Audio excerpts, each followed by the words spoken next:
Kuya mo, di kaya Sa likod. Okay. Ano doon, nakaupo Nakain na doon sa loob. Nagdidindi, malaro pa to. Ate, kumain ka na. Mamaya pa kukulo yun. Kain na po kayo. Mamaya pa kukulo yun.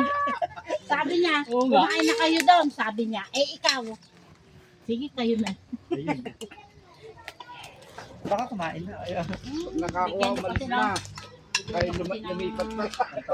Tong it. Nakakailang kuha na nga sa tindahan yun. Utang pa yun eh. Nangungutang pa pala. Oo ah. Kabibigay ko lang ngayon. Sunod kayo?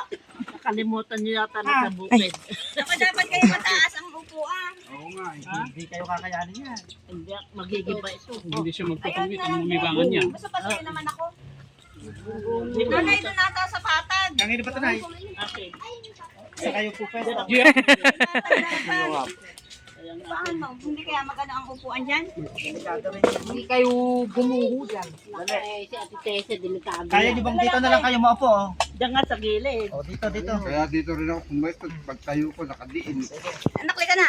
Dito ang isang pansit doon. Ito na lang. Side na to. Asan yung bata? Oo nga ate. Naya. Halika, pipicturean muna kayo doon, oh.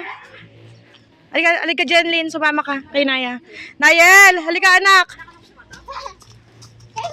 Huwag ka tumatakbo. Halika, classmate niya to eh.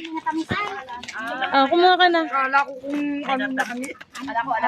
Ayun, matabit na mataba. Hindi lang ka yan. Sino nanay mataba? Tinawag ko na nga si Aika eh. Andun, susunod na raw. Para na. Ate, talim niyo nga po dito si Nayel para mapicturean ko.